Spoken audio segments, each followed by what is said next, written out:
الحمدللہ رب العالمین والصلاة والسلام علی سید المرسلین اما بعد۔ یہ بات ہر کوئی جانتا ہے کہ دین اسلام نبی علیہ الصلاۃ والسلام کی زندگی میں ہی مکمل ہو چکا ہے۔ چنانچہ اللہ تعالیٰ فرماتے ہیں الیوم اکملت لکم دینکم، میں نے تمہارے لیے تمہارا دین مکمل کر دیا ہے۔ مکمل دین میں اب کسی اضافے کی کوئی گنجائش نہیں ہے۔ اسی لیے امام بخاری اور مسلم نبی علیہ الصلاۃ والسلام سے روایت کرتے ہیں کہ آپ نے فرمایا من احدث فی امرنا ھذا ما لیس منہ فہو رد، جو ہمارے اس دین میں کوئی نیا کام داخل کرے گا تو وہ نیا کام ریجیکٹ ہے، مردود ہے، ناقابل قبول ہے۔ اور امام مسلم رحمہ اللہ جناب جابر رضی اللہ عنہ سے روایت کرتے ہیں کہ آپ صلی اللہ علیہ وسلم خطبہ جمعہ میں فرمایا کرتے تھے وَكُلُّ بِدْعَةٍ ضَلَالَةٍ، کہ ہر بدعت گمراہی ہے۔ یہاں یہ بات پیش نظر رہے کہ نبی علیہ الصلاۃ والسلام ہر بدعت کو گمراہی قرار دے رہے ہیں۔ آپ نے یہ تقسیم نہیں کی کہ ایک بدعت حسنہ ہوگی اور ایک بدعت سیئہ ہوگی، جو بدعت سیئہ ہوگی وہ غلط ہوگی اور جو بدعت حسنہ ہوگی وہ درست ہوگی۔ ایسے ہی امام ابو داؤد رحمہ اللہ جناب ارباز بن ساریہ رضی اللہ عنہ سے روایت کرتے ہیں کہ نبی صلی اللہ علیہ وسلم خطبے میں فرمایا کرتے تھے کل بدعت ضلالہ، کہ ہر بدعت گمراہی ہے۔ تو ان قرآن پاک کی آیات اور احادیث سے معلوم ہوا کہ دین اسلام کامل اور مکمل ہے اور اس میں کسی نئی عبادت کی کوئی گنجائش نہیں ہے۔ یہی وجہ ہے کہ صحابہ کرام اور سلف صالحین بدعتوں سے سختی کے ساتھ روکا کرتے تھے، لیکن آج کل ہم دیکھ رہے ہیں کہ کچھ علماء کرام یہ کہتے ہیں کہ ایک بدعت حسنہ ہوتی ہے، ایک بدعت سیئہ ہوتی ہے، اور وہ کہتے ہیں بدعت حسنہ جو ہوتی ہے، جو اچھی بدعت ہوتی ہے، اس کے کر لینے میں کوئی حرج نہیں ہے۔ حالانکہ یہ بہت ہی خطرناک بات ہے۔ اس کا مطلب یہ نکلتا ہے کہ کچھ ایسی چیزیں رہ گئی ہیں جو نبی علیہ الصلاۃ والسلام نہیں بتا سکے اور بعد والوں کو معلوم ہو رہی ہیں کہ یہ بھی اچھی چیزیں ہیں، انہیں بھی دین کا حصہ ہونا چاہیے تھا۔ یہ سوچ بہت ہی خطرناک سوچ ہے۔ اسی لیے تو ائمہ کرام سختی کے ساتھ بدعات سے روکا کرتے تھے۔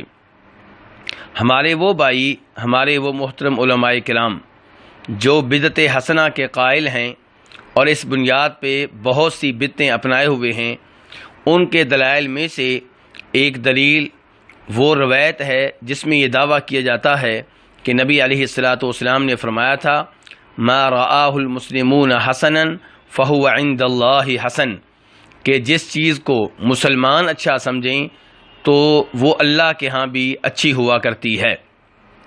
اس روایت سے یہ مطلب نکالا جاتا ہے کہ جس نئی چیز کو مسلمان اپنا لیں تو سمجھ لیں کہ وہ اللہ کے ہاں بھی درست ہے، یعنی کہ بدعت حسنہ درست ہے۔ آئیے ٹھنڈے دل سے اس روایت کے اوپر غور و فکر کریں۔ پہلی گزارش یہ ہے کہ ان الفاظ کو نبی علیہ الصلاۃ والسلام کی طرف منسوب کرنا غلط ہے، اسے حدیث کا نام دینا غلط ہے، یہ آپ صلی اللہ علیہ وسلم سے ثابت نہیں ہیں۔ اسی لیے فقہ حنفی کے مشہور و معروف امام ذیلعی رحمہ اللہ جو 762 ہجری میں فوت ہوئے ہیں، انہوں نے جب ہدایہ کی احادیث کی تخریج کی اپنی اس کتاب میں جس کا نام ہے نصب الرایہ، تو اس میں فرماتے ہیں وَلَمْ أَجِدْهُ إِلَّا مَوْقُوفًا عَلَى ابْنِ مسعود، کہ یہ الفاظ جو نبی علیہ الصلاۃ والسلام کی طرف منسوب کی جاتے ہیں، یہ مجھے میں نے تلاش کیا تو عبداللہ ابن مسعود رضی اللہ عنہ کے الفاظ کی شکل میں ملے، یعنی کہ عبداللہ ابن مسعود کا قول ہے، ان کے الفاظ ہیں، نبی علیہ الصلاۃ والسلام سے ثابت نہیں ہیں۔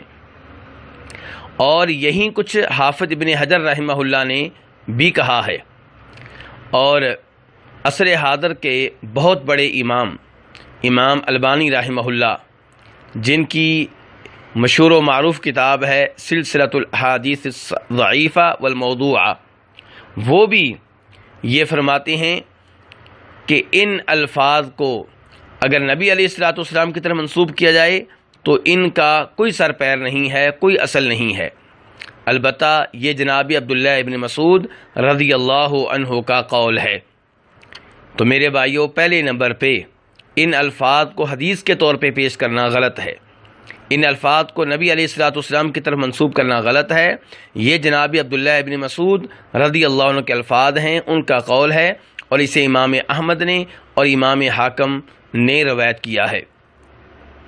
دوسرے نمبر پہ اگر کوئی صاحب جناب عبداللہ ابن مسعود رضی اللہ عنہ کے اس قول کو اس بات کی دلیل بنانا چاہیں کہ ایک بدعت حسنہ ہوتی ہے، اچھی بدعت ہوتی ہے، اور اس پہ عمل کر لینے میں کوئی حرج نہیں ہے کیونکہ وہ اچھی بدعت ہے، اور یہ کہ یہ ایک صحابی کا قول ہے، تو معلوم ہونا چاہیے کہ دوسرے صحابی جناب عبداللہ بن عمر رضی اللہ عنہما صاف صاف کہہ رہے ہیں کہ کل بدعت ضلالہ وان رآها الناس حسنہ، کہ ہر بدعت گمراہی ہوا کرتی ہے، چاہے لوگ اسے اچھا سمجھیں، یعنی چاہے لوگ اسے بدعت حسنہ قرار دیں۔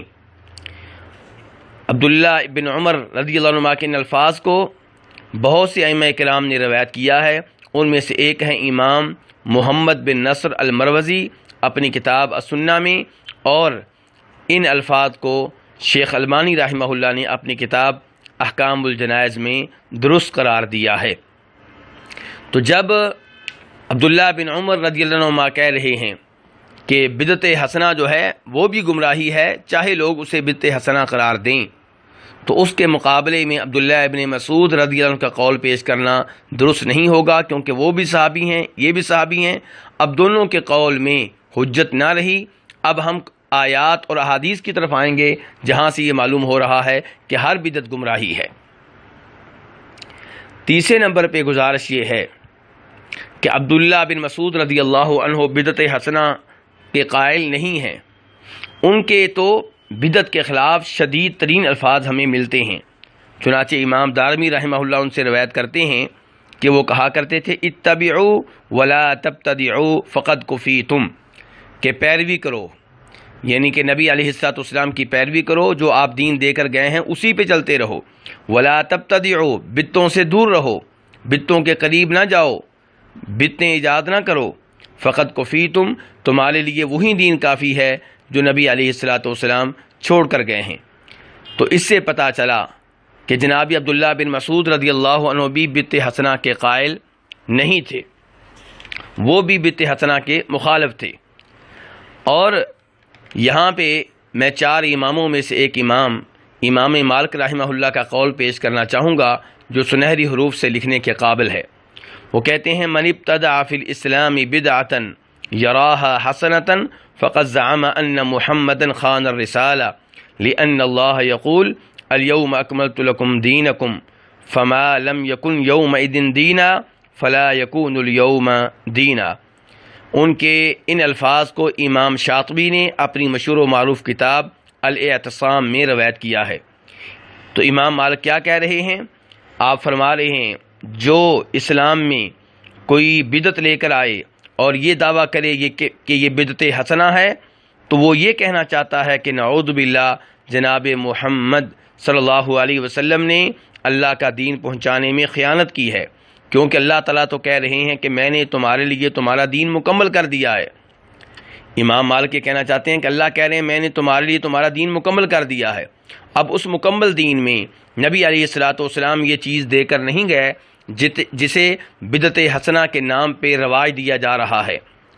اب یہ لوگ کہہ رہے ہیں بدعت حسنہ ہے، اللہ کہہ رہے ہیں دین مکمل کر دیا ہے، اس کا مطلب یہ ہے کہ نعوذ باللہ کمی کوتاہی نبی علیہ الصلوۃ والسلام سے رہ گئی ہے، تو یہ بہت ہی خطرناک بات ہے۔ امام مالک کہتے ہیں جو چیز اس زمانے میں دین نہیں تھی وہ آج دین نہیں بن سکتی۔ تو میرے بھائیوں، اس سے پتہ چلا کہ بدعت حسنہ کے ہمارے پرانے علماء کرام، صحابہ کرام، تابعین وغیرہ قائل نہیں تھے۔ یہ ایک نئی چیز ہے جسے دین کے نام پہ رواج دیا جا رہا ہے، اور یہ بہت ہی خطرناک بات ہے، اس سے بچنا چاہیے۔ چوتھے نمبر پہ یہاں پہ میں یہ وعدے کرنا چاہوں گا کہ جناب عبداللہ ابن مسعود رضی اللہ عنہ کے اس قول کا مطلب کیا ہے؟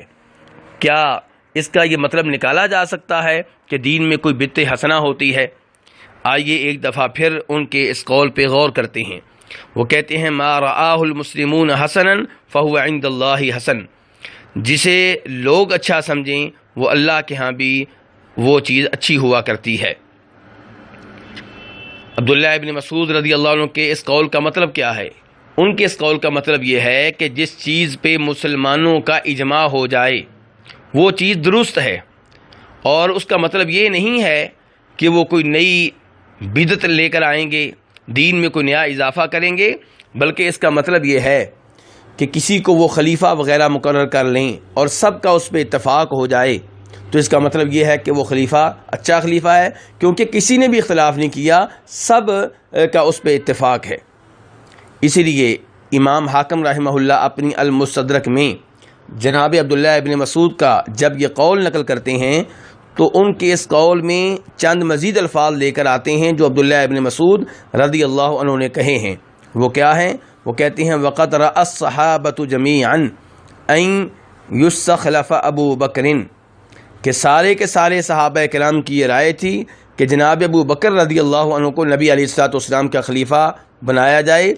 عبداللہ ابن مسعود کہنا چاہتے ہیں اس کا مطلب یہ ہے کہ ان کی خلافت برحق ہے، بالکل درست ہے، کیونکہ سب کے سب صحابہ کرام نے انہیں خلیفہ بنایا ہے، تو جو چیز مسلمانوں کے ہاں درست ہے وہ اللہ کے ہاں بھی درست ہے۔ آپ عبداللہ ابن مسعود رضی اللہ عنہ کے اس قول سے زیادہ یہ چیز اخذ کر سکتے ہیں کہ جس چیز پہ مسلمانوں کا اجماع ہو جائے وہ درست ہے، لیکن تیجے کے اوپر مسلمانوں کا اجماع نہیں ہے۔ اگر بر صغیر کے مسلمانوں کی اکثریت یہ کام کر رہی ہے تو اس کی مخالفت کرنے والے بھی موجود ہیں، تو اسے بدعت حسنہ کے نام پہ آپ کیسے رواج دیں گے؟ تیجا، 7واں، 40واں برسی، عرس اور نبی علیہ الصلوۃ والسلام کے یوم پیدائش کو بطور تہوار اور عید کے منانا، شب معراج کو تہوار کے طور پہ منانا، 10 محرم کو غم کے طور پہ منانا، گھوڑے نکالنا اور پیری مریدی کی بیعت، اگر بر صغیر کے مسلمانوں کی اکثریت اسے اپنائے ہوئے ہے تو اللہ کے فضل و کرم سے انکار کرنے والے بھی موجود ہیں، تو بدعت حسنہ کے نام پہ یہ کہنا کہ یہ کام درست ہیں یہ غلط ہوگا۔ اللہ تبارک و تعالی ہمیں ان کاموں سے بچنے کی، دور رہنے کی توفیق عنایت فرمائے، اور اللہ ہم سب کو اخلاص دے، اور اللہ تعالی ہم سب کو صدق دل کے ساتھ قرآن و حدیث کی اتباع کرنے کی توفیق عنایت فرمائے۔ وصلی اللہ تعالی علی نبیہ محمد وآلہ وصحبہ اجمعین۔